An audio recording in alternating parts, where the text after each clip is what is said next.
मानव समाचार, मानवता के हक में। नमस्कार, मी श्रीमती अश्विनी वसंत आपेट, सहाय्यक वनसंरक्षक बुलढाणा।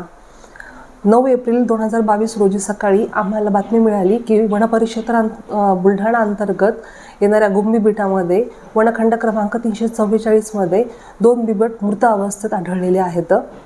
बातमी मिळताच श्रीमती सरोज गवस मॅडम, उपवनसंरक्षक बुलढाणा, परत मी स्वतः ACF अश्विनी आपेट, सहाय्यक वनसंरक्षक बुलढाणा, माझ्यासोबत वनपरिक्षेत्राचा स्टाफ अभिजित ठाकरे RFO आणि इतर सर्व स्टाफ मिळून आम्ही जागेवरती जाऊन पाहणी केली असता प्रथमदर्शनी आम्हाला असे आढळून आले की तिथे बकरी मृत अवस्थेत होती आणि बकरीवरती विषबाधा करून 2 बिबट मृत झालेले आहेत।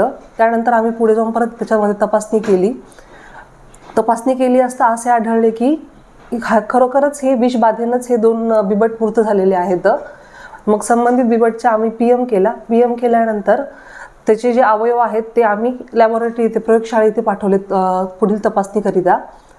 आणि पुन्हा तपास केल्यानंतर असे आढळून आले की त्याच्या 100 मीटरच्या पेरीफेरीमध्ये राहणारा सुनील रामदास दांडगे, वय 37, राहणार गुम्मी, याची शेळी बिबट यांनी अटॅक करून मारली होती आणि त्याचा राग मनात ठेवून त्याने संबंधित शेळीवरती विषबाधा केली आणि त्याच्यामुळे बिबट यांचा मृत्यू झाला। सदरी आरोपीला आम्ही कस्टडीमध्ये घेतलं, विचारणा वगैरे केली तर त्यांनी त्याची कबुली जबाब आम्हाला दिला आणि आज रोजी आम्ही त्याला कोर्टात सादर केलं तर न्यायालयाने आम्हाला वनकोठडी, 1 दिवसाची वनकोठडी सुद्धा देखील दिली।